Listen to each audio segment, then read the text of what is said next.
maestra de la clase de dama. Hermana Nilsa, un saludo. Dios les bendiga a todos.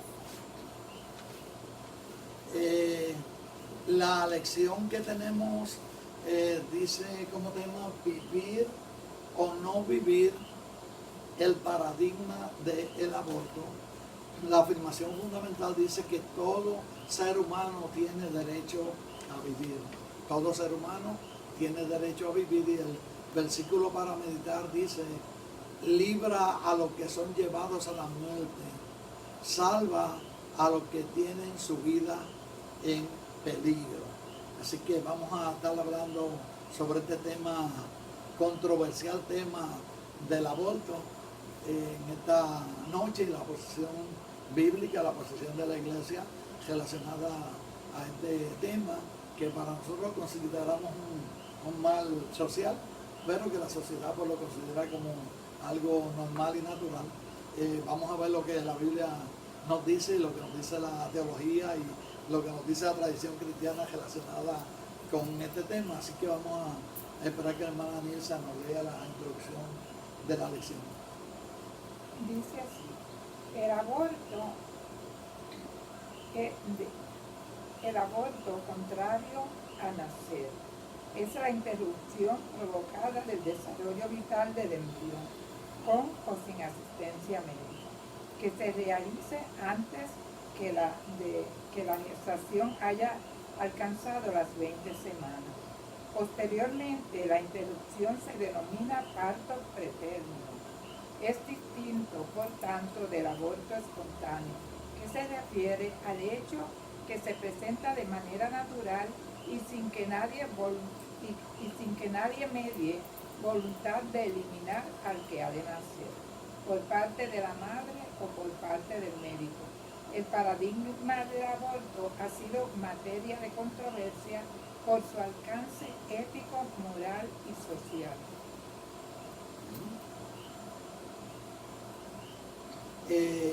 Antes de, ¿verdad? Como primero quisiéramos considerarle lo que significa un paradigma. Un paradigma es la manera básica de percibir, pensar y valorar y hacer las cosas asociadas con una visión particular de la verdad. Como que la definición puede ser compleja para alguien, pero realmente un paradigma es el concepto que se da como establecido dentro de un grupo.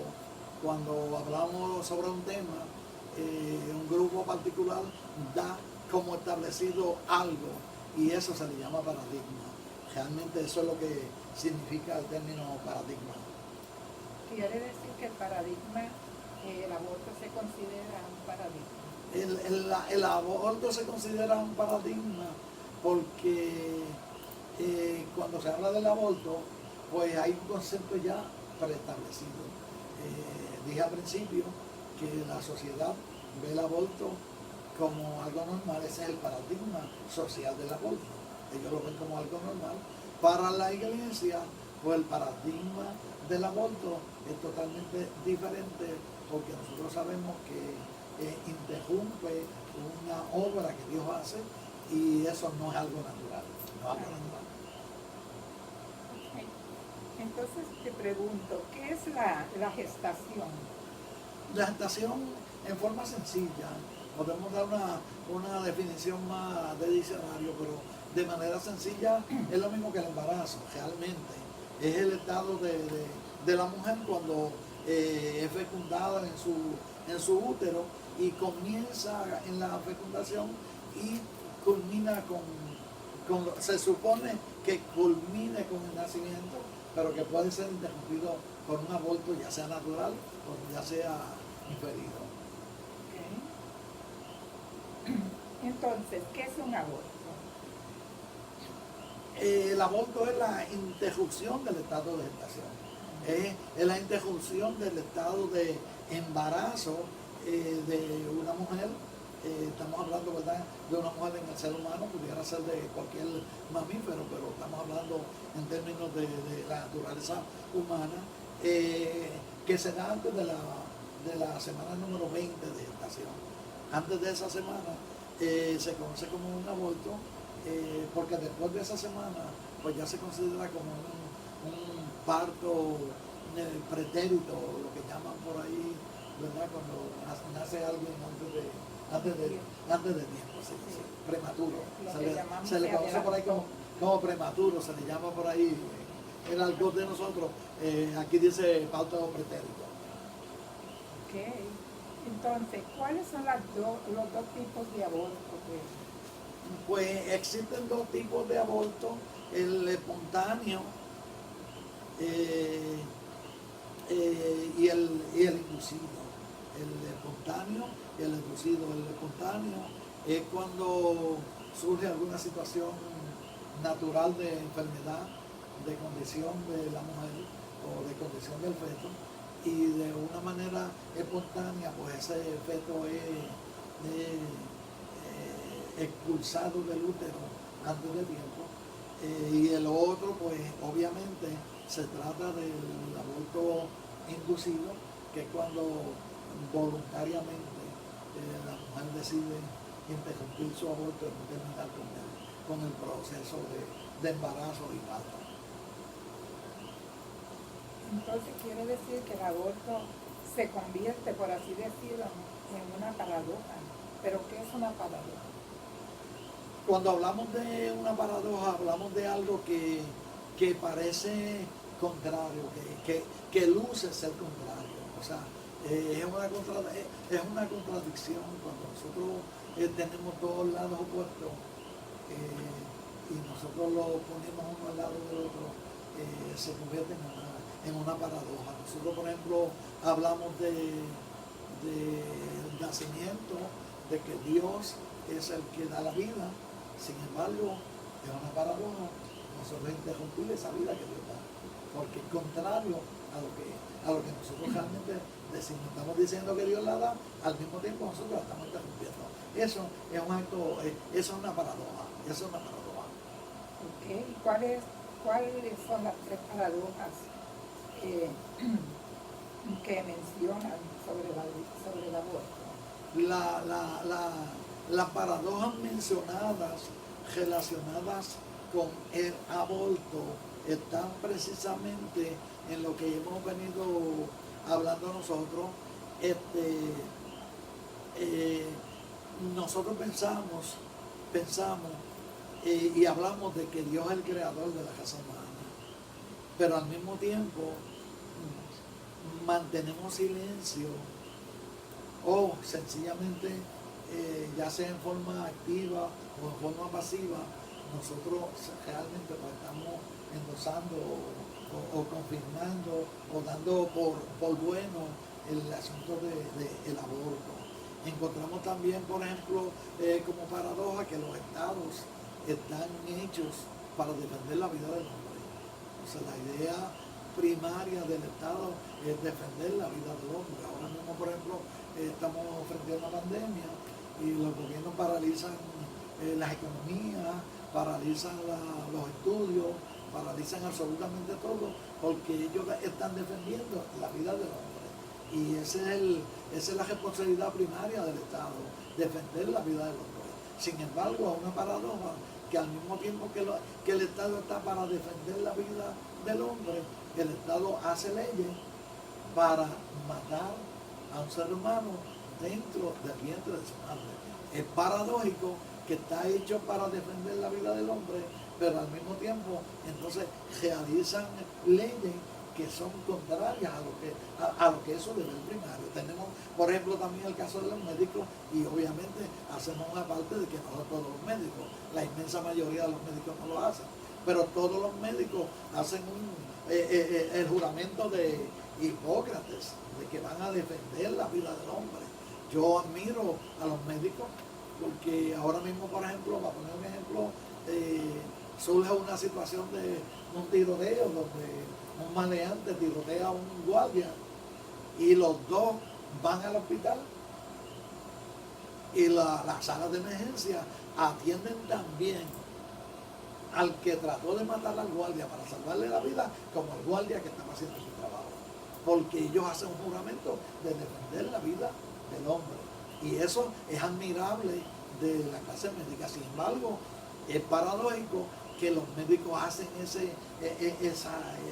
trabajo altruista de defender la vida aún de los maleantes. Sin embargo, hay médicos que simplemente por un beneficio económico se dan a matar. O sea, a matar legalmente, porque sencillamente toman el niño que está en el vientre de su madre y interrumpen una vida humana. Interrumpen. Yo lo dije en una forma quizás fuerte, que puede sonar fuerte, pero realmente interrumpir la vida es lo mismo que cometer un asesinato. O sea, lo que pasa es que de una manera se dice ahí como más suave y de la otra pues suena un poco más fuerte, pero el efecto es el mismo. O sea, cuando uno mata, interrumpe una vida. Y cuando se realiza un aborto, esos son los tres paradigmas principales que encontramos en la lección que tenemos nosotros por delante. Eso es así. Sin embargo, ellos a lo mejor piensan que, o sea, lo que se oye decir es que ellos piensan que a ese tiempo todavía el niño no es un niño, no es un bebé, es un feto que todavía Ellos piensan que no es un bebé, pero es una vida. Cuando nosotros tomamos, por ejemplo, el ADN, es una parte demasiado pequeña del ser humano, sin embargo tiene los componentes totales del ser humano. Cuando el útero, en el útero el ovario es fecundado, automáticamente, inmediatamente, ya ahí están los genes totales, completos de un ser humano. Ese ser humano está en desarrollo, obviamente, pero ya ahí tiene todo el componente de un ser humano. No es otra cosa lo que va a salir, es un ser humano. Y ese ser humano está ahí y tiene vida. Y esa vida la da Dios. Esa vida la da Dios. A que el ser humano en el útero no está desarrollado en su totalidad, está potencialmente allí en su totalidad, pero está en un proceso de desarrollo. Es como decir que un niño recién nacido, pues es distinto de un hombre, porque él está en un proceso de aprendizaje, porque le falta madurar, porque le falta crecer, pero tiene los mismos derechos de un hombre, de un anciano, de un hombre mayor, de quien sea, porque en potencia está en su totalidad. Ok, pues yo me imagino, ¿verdad? Creo que por eso está el versículo 16 de la lección que leí. Claro que sí. Que dice, mi embrión vieron tus ojos y en tu libro estaban escritas todas aquellas cosas que fueron formadas sin faltar ninguna de ellas. Eso es correcto. O sea, la Biblia nos enseña que Dios está en la creación, Dios está en la creación del ser humano. Fíjate lo que dice aquí el Salmo 22, versículo 10. Sobre ti fue echado desde antes de nacer, desde el vientre de mi madre, tú eres mi Dios. Eso es lo que nos dice ese Salmo 22, versículo 10. Y hay otros versos más en la Biblia, por ejemplo, en Gálatas 1, Pablo dice que Dios lo escogió a él desde el vientre de su madre, desde el vientre de su madre, dice el versículo 15 de Gálatas capítulo 1, pero cuando agradó a Dios que me apartó desde el vientre de mi madre y me llamó por su gracia. O sea, para Dios la vida comienza, Dios da la vida, Dios nos da la vida de una manera progresiva. O sea, la vida no es algo que llega de una manera progresiva, como se desarrolla el cuerpo. La vida Dios la da, punto. Dios la puso allí en el momento de la concepción. Allí está la vida y allí está un ser humano en potencia que ya la Biblia dice que Dios lo conoce.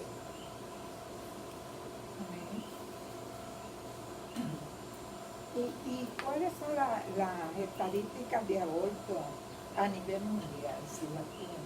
Mira, hermanallita, yo me quedo sorprendido de cómo esta sociedad trabaja y tiene distintas varas para medir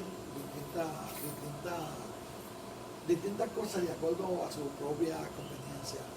Yo me he sorprendido porque aquí tengo una estadística de aborto que nos da la Organización Mundial de la Salud, donde nos dice que entre el 2010 y el 2014 ocurrieron 56 millones de abortos por año. En esos años subió un poco, en los años posteriores a eso nos habla de 42 millones de abortos por año. Cuando yo divido 42 millones de abortos por año, me da que diariamente se practican 115.000 abortos en el mundo. Cada minuto ocurren 80 abortos, más de un aborto por segundo. Cuando nosotros publicamos esas estadísticas, el coronavirus, por ejemplo, que ha detenido a todos, en los primeros 6 meses han muerto en el mundo 574.000 personas. Eso daría 1.2 millones en el año. Y ha paralizado el mundo. Sin embargo, el aborto es casi 42 veces más fuerte. Tengo unas estadísticas aquí que dice que la obesidad, por obesidad mueren 2.8 millones de personas en el año. Y nadie se ha escandalizado. Todo esto son datos de la Organización Mundial de la Salud. Por el cáncer mueren 14.1 millones de personas en el año. Tenemos una estadística aquí que nos dice que por enfermedades cardíacas mueren cerca de una persona cada 40 segundos. Sin embargo, hay más de un aborto por segundo. Y sin embargo, nadie habla de eso. El tabaco produce 8 millones de muertes en el año. Estamos hablando de unas estadísticas que son sorprendentes. Ninguna de ellas se compara con la muerte que produce el aborto. El aborto produce más muerte que cualquier otra enfermedad. El coronavirus se queda en 40 veces menos. Y no estoy minimizando el asunto de la pandemia, que hay que atenderla con consideración, que hay que corregirla, pero sin embargo los gobiernos se paralizan por una cosa. Sin embargo, las leyes autorizan a que se interrumpa 42 millones de vidas en el año como promedio. Es algo increíble, es indescriptible. Es una bala para una cosa y otra bala para otra. Se considera entonces, dice el asesino silencioso. Se considera el asesino silencioso porque el problema es que nadie defiende, nadie está dispuesto a defender a esos niños que no hablan, que sencillamente no se pueden expresar, que todavía no hay nadie que saque la cara por ellos. Sencillamente, pues, yo no quiero abundar en esa estadística que dije, porque puedo decir algo que pueda sonar que yo esté en contra de medidas que se están tomando ahora mismo. Pero es alarmante que nadie, absolutamente nadie, está dispuesto a sacar la voz por lo que todavía no pueden hablar. Ellos no votan, ellos no producen para la economía, ellos no hablan y sencillamente se conoce, de hecho se le ha llamado el holocausto de este tiempo. Es un holocausto porque Hitler mató 6 millones de judíos y eso no es poca cosa. Pero estamos hablando de 42 millones de abortos anuales, no es que han sido la suma, es anuales. ¿Pueden mencionarme alguna otra parábola? Bueno, mira, es interesante, hermana Nilsa, porque yo he visto una paradoja que no la puedo entender. Por ejemplo, está el caso de una mujer, un caso hipotético, de una mujer que sale en su vehículo a hacerse un aborto. ella está embarazada, sale en su vehículo, hace su aborto.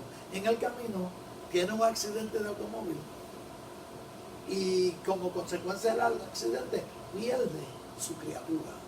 El que le produjo el accidente es acusado de asesinato porque mató un ser humano en el vientre de la madre. Sin embargo, si no tiene el accidente, ella va y se hace el aborto y eso no es asesinato. Dime una paradoja más clara que esa. Una gran paradoja, es increíble. Es increíble. Así que vive, ¿verdad?, la humanidad. Pero la iglesia tiene que vivir diferente. Bueno, entonces, ¿cuál es el enfoque bíblico sobre el aborto? El enfoque bíblico del aborto, en la Biblia no se menciona la palabra aborto porque no existía. Yo en mi carácter personal pienso que lo más cerquita del aborto fue las instrucciones que le dio Faraón a las mujeres y a las parteras egipcias, ¿verdad? De que mataran a los niños al nacer. Eso es lo más cerquita del aborto. Pero realmente la Biblia no menciona la palabra aborto porque esa no era una práctica que se realizara en el tiempo bíblico. Es una práctica prácticamente moderna de ahora. Pero la lección bíblica que tenemos por delante nos dice el Salmo 127, herencia de Jehová son los hijos, cosa de estima el fruto del vientre. O sea, la Biblia habla de la estima que tiene un hijo para una familia, para un padre. Bienaventurado el hombre que llenó su aljaba de ella, no será avergonzado cuando abren la puerta. Y en el Salmo 139 dice del versículo bíblico que ahorita mencionaste, tú formaste mis entrañas, me hiciste en el vientre de mi madre. Si nosotros realmente creemos que Dios da la vida, y ciertamente creemos sí que Dios la da, Dios es el que da la vida, Dios es el que tiene derecho a quitarla. Nosotros no tenemos derecho, no hay nadie que tenga el standing para quitarle la vida a un inocente. Hay países y estados que tienen, por ejemplo, una pena de muerte que condenan a una persona que ha cometido asesinatos viles. En eso podemos discrepar, quizás uno piensa que el Estado no debe de hacerlo y otros piensan que sí. Pero ya se está tratando de personas que han cometido asesinatos y no cualquier tipo de asesinatos que son viles. Pero matar a un inocente, realmente no hay nadie que tenga el standing que pueda decir yo tengo el derecho de matar a una persona inocente. Un niño en el vientre de su madre es un inocente. Él no ha cometido ningún pecado, no ha cometido ninguna falta y ni siquiera él pidió ser formado. Fue una responsabilidad del padre, de la mujer y del marido, ¿verdad? O de la persona que haya estado con ella. Y es el resultado de una relación que existe entre dos personas generalmente que se ponen de acuerdo. El versículo 14 dice, te alabaré porque formidables y maravillosas son tus obras, estoy maravillado y mi alma lo sabe muy bien. No fue encubierto de ti mi cuerpo, aunque en oculto fui formado y entretejido en lo más profundo de la tierra. Mi embrión, dice el salmista, mi embrión vieron tus ojos y en tu libro estaban escritas todas las cosas que fueron luego formadas sin faltar ninguna de ellas. O sea, la Biblia es clara de que Dios es el que forma, es el que da vida al ser humano, Dios es el que tiene el derecho de quitar la vida. La Biblia dice, el sexto mandamiento dice, no matarás. Dice, no matarás. Y realmente es lamentable que esta sociedad haya permitido y haya hecho leyes que permitan que una madre termine con la vida de su hijo en su propio vientre. Cuando se supone que dicen por ahí, yo no lo sé, y quizás yo no estoy de acuerdo con eso, de que la madre es lo más que ama, y yo no estoy de acuerdo porque creo que el padre es igual, ¿verdad? Porque yo me ubico como madre que soy y como abuelo, y yo pienso que que la mamá no ama más a los hijos que yo, pero de todos modos los ama tanto como yo. Y después del amor de Dios, el amor de la madre siempre se ha definido como lo más grande y lo más sagrado.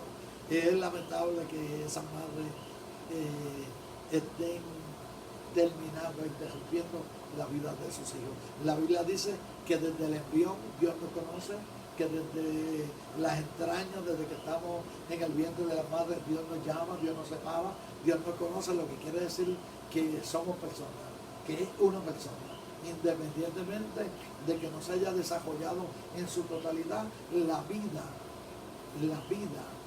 está ahí y todos los elementos de la vida están ahí envueltos en su totalidad,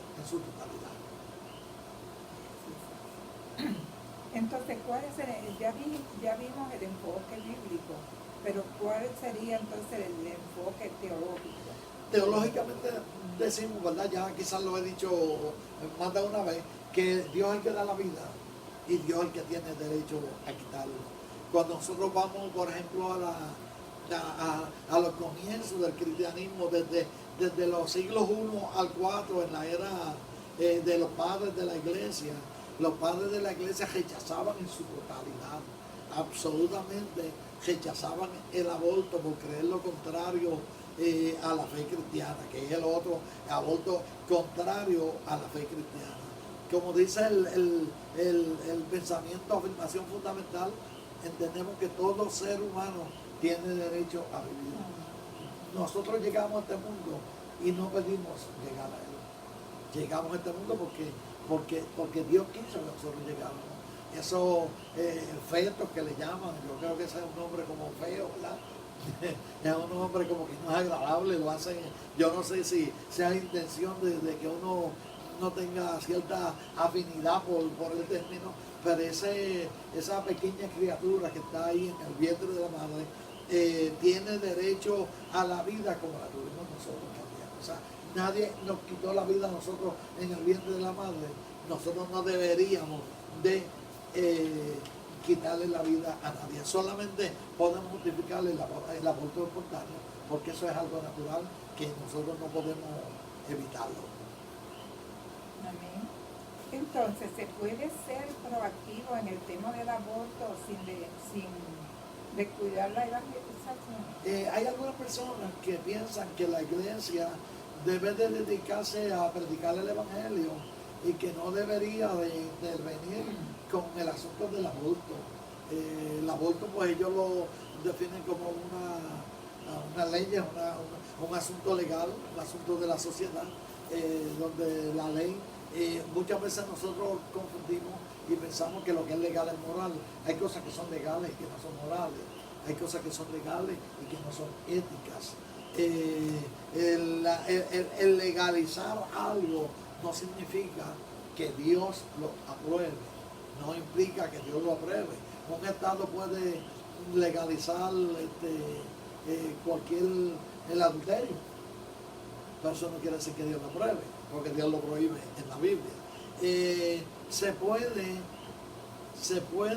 ser proactivo sin descuidar la evangelización. Nosotros tenemos ejemplos, por ejemplo, en el 1849, el evangelista William Carey, el evangelista John Wesley y Charles Fiennes fueron los protagonistas de luchar en contra de la esclavitud.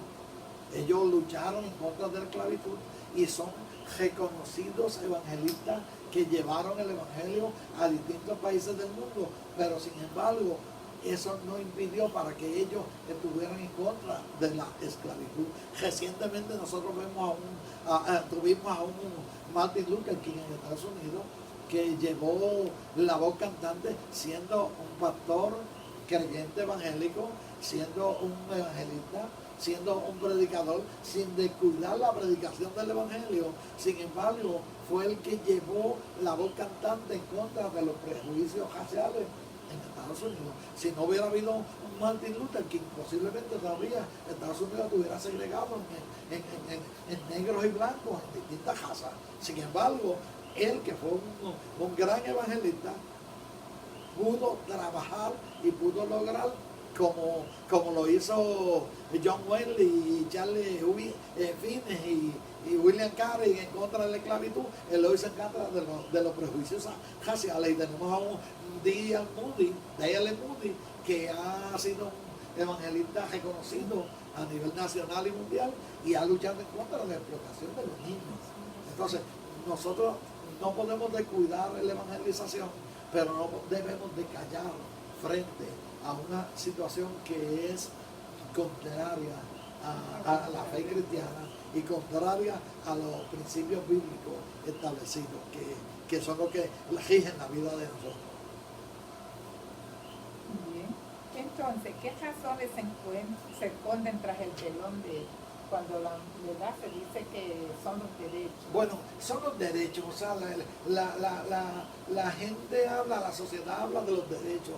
En este caso son los derechos de la mujer, son los derechos de la mujer. Yo vuelvo y entro en la paradoja de que el aborto es un derecho de la mujer según la sociedad, pero me pregunto, ¿y dónde está el derecho del niño? O sea, porque si vamos a hablar de quién es más inocente, pues obviamente no habría que calcular mucho para saber que el niño es más inocente, pues porque todavía no ha cometido ningún tipo de pecado. Sin embargo, el asunto del derecho de la mujer ha llevado a que se obvie el derecho de los niños, de los niños por nacer. Se habla del derecho de la mujer, se habla del derecho que tiene la mujer de hacer con su cuerpo lo que le plazca, lo que le parezca, y nosotros no negamos que cada ser humano tiene derechos, pero mis derechos terminan donde empiezan los tuyos. Yo no puedo alegar los derechos violándote los derechos tuyos. O sea, la mujer tiene unos derechos, pero el niño por nacer también tiene unos derechos. También está el derecho a la promiscuidad sexual. O sea, esta sociedad es una sociedad promiscua, es una sociedad que promueve las relaciones íntimas, las relaciones matrimoniales, ¿verdad? Para hablar una palabra más genérica, que hay quizás niños que no pueden estar escuchando y no quiero usar una palabra que pueda ser ofensiva para ellos. Esas relaciones íntimas, esas relaciones que Dios estableció para que se realizaran dentro del matrimonio, pues sencillamente esta sociedad anda promoviéndola a diestra y a siniestra, sin ningún tipo de responsabilidad. Se quiere sencillamente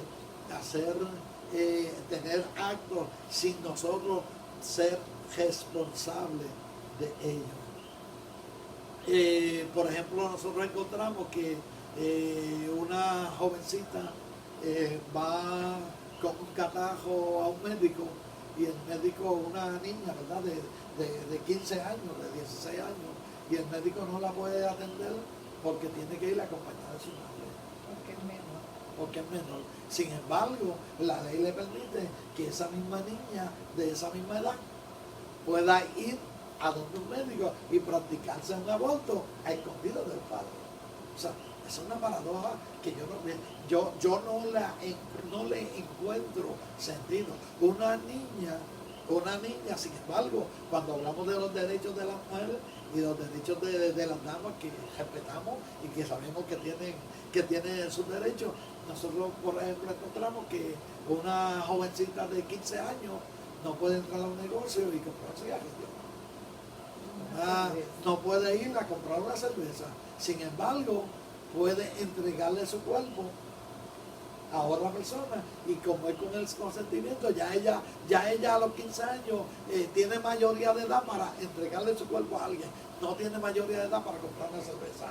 Yo no estoy fomentando que ella pueda comprar la cerveza.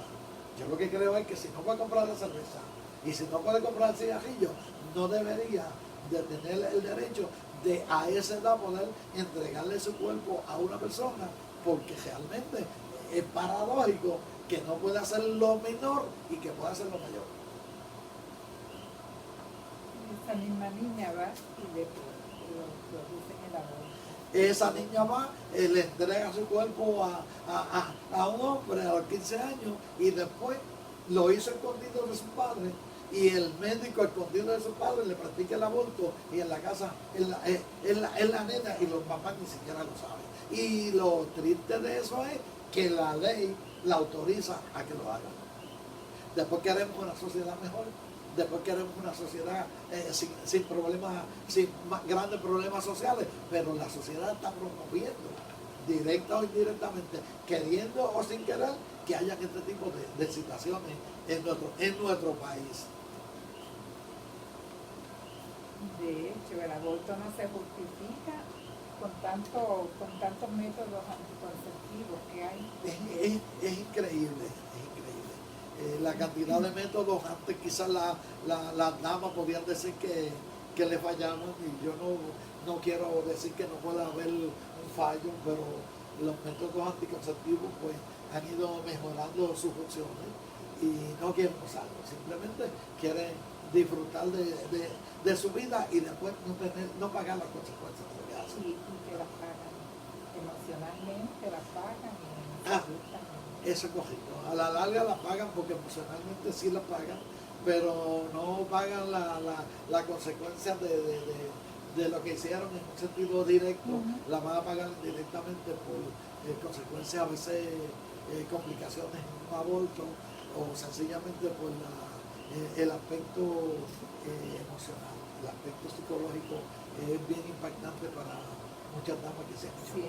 Sí, eso es así. Bien, entonces, después de saber todo eso, ¿cuál debe ser la actitud de la iglesia frente al aborto? La iglesia debe de no callar, la iglesia debe de mantenerse en pie de lucha, denunciando que el aborto, de la misma manera que los que estuvieron denunciando que la esclavitud no era adecuada en una sociedad civilizada, de la misma manera que los que promovieron que la segregación racial no era adecuada en una sociedad adelantada, de la misma manera que los que creyeron que no se deberían de explotar los niños en una sociedad como esta, nosotros deberíamos de seguir señalando que esta sociedad no debería de seguir permitiendo el aborto, que es contrario a los principios bíblicos y que es contrario a la fe cristiana y a la fe musulmana también. O sea, a otra fe, ¿verdad? Pero nosotros estamos dentro de una fe cristiana. La iglesia no debe de callar, no debe de dejar de denunciar, no debe de guardar silencio ante esta situación que es legal, pero que consideramos que no tiene la moralidad a la altura de lo que nosotros creemos como sociedad. ¿Y qué variantes se consideran viables para un aborto?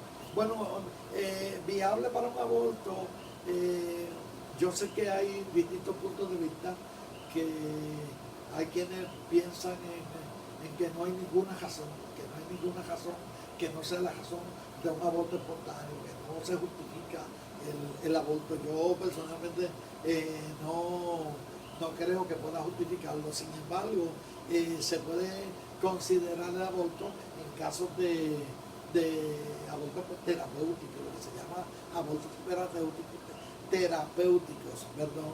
Es cuando la vida de la madre está en peligro y hay que decidir entre salvar el niño o salvar la vida de la madre.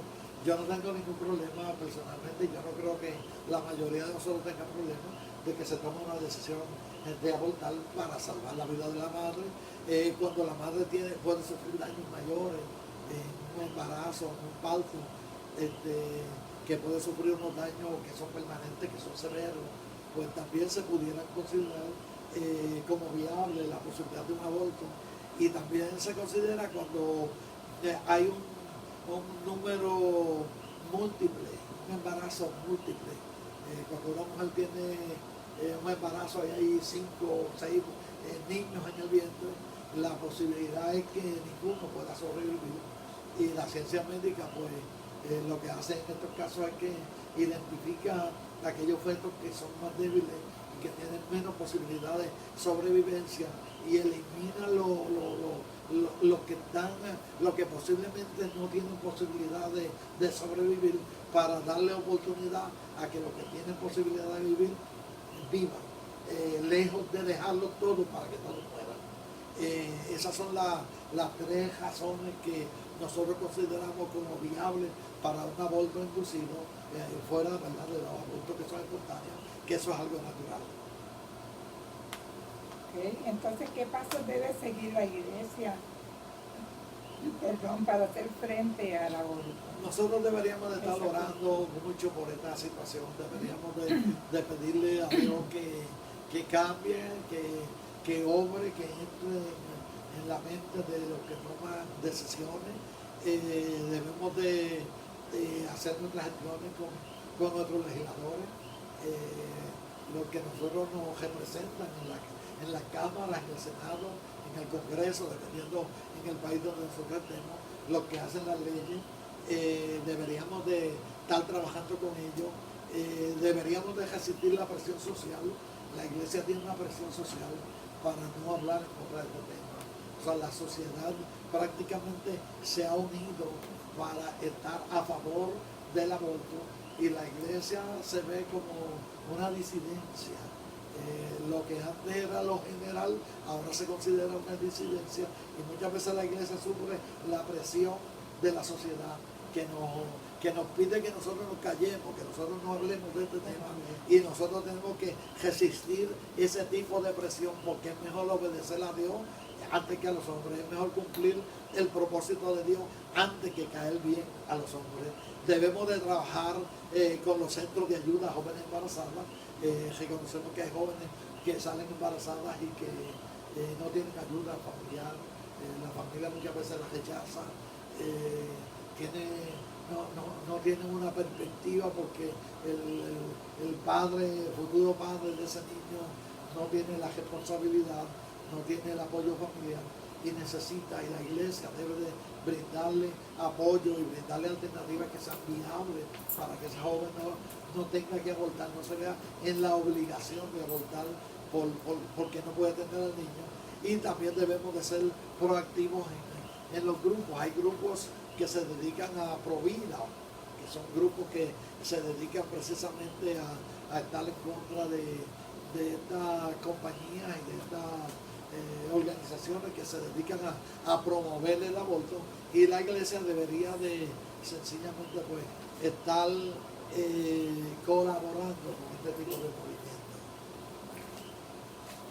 Yo creo que también la iglesia puede aportar algo en el sentido de orientar a esas mujeres sobre la adopción o sobre, ¿verdad?, distintas formas que ellas puedan tener su hijo y que en caso que no puedan, ¿verdad?, que ellas sientan que no pueden criarlo, por así decirlo, pues entonces orientarlos sobre la adopción, que es otra forma de ella salvar ese niño.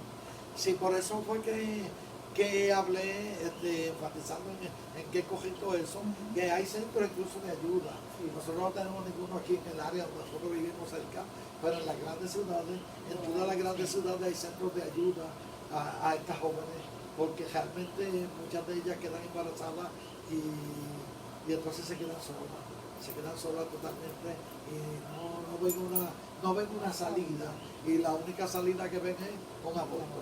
Sin embargo, hay tanta gente que quisiera, que no tienen un niño y que quieren una adopción del niño, y en este país se hace casi imposible.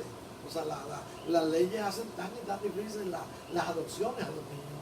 Sin embargo, permiten que niños que puedan nacer los interrumpen para que no nazcan, cuando realmente debería de permitir el nacimiento y viabilizar la adopción de muchos matrimonios, de muchas personas que con mucho gusto estarían dispuestos a adoptarlo. Ahora bien, ¿cómo entonces la iglesia puede atender a una mujer en la que ya ocurrió un aborto? Sí, es importante, hermana Nilsa, esa pregunta, que ya casi estamos concluyendo, ¿verdad? Es importante porque a nosotros muchas veces nos acusan a la iglesia de que nosotros rechazamos el grupo. Nosotros, la iglesia no rechaza el grupo. La iglesia no rechaza a nadie por su manera de ser, por su conducta. La iglesia es de puertas abiertas para todos. Cuando nosotros nos encontramos con una joven que ha practicado ya el aborto, nosotros tenemos que presentarle la gracia de Dios. El aborto no es el pecado imperdonable. Eso no quiere decir que no haya perdón. En la gracia de Dios hay perdón para aquellas jóvenes o aquellas damas que se hayan practicado el aborto, aunque puede haber un dolor y un recuerdo que sea amargo.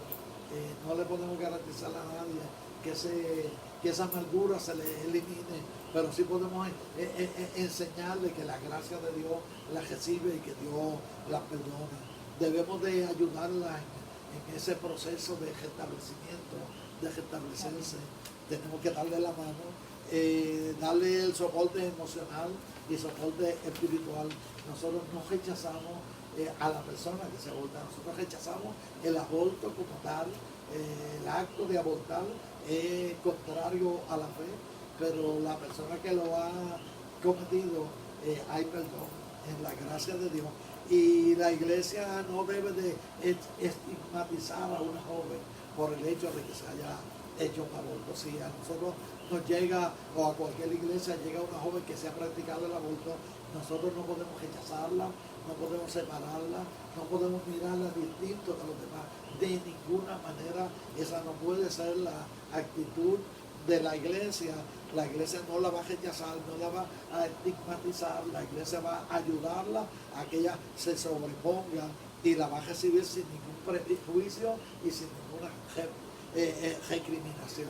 Simplemente nosotros le presentamos la gracia de Dios y nosotros la recibimos como parte de la familia de Dios, igual que si no lo hubiese hecho desde la perspectiva de cómo nosotros recibimos a esa persona. Porque el Señor lo recibe, Dios la perdona, Dios la recibe y Dios está dispuesto a restaurar a cualquier vida. La Biblia nos dice en 2 de Corintios 5:17, de modo que si alguno está en Cristo, nueva criatura es. Las cosas viejas pasaron y aquí todas son hechas nuevas. Pablo dice en Romanos capítulo 1 versículo 8, ahora pues ninguna condenación hay para los que están en Cristo Jesús. Alguien que se haya practicado el aborto, hay perdón en el Señor. La gracia del Señor nos cubre por cualquier pecado que hayamos cometido y la iglesia siempre está con los brazos abiertos para recibirlo.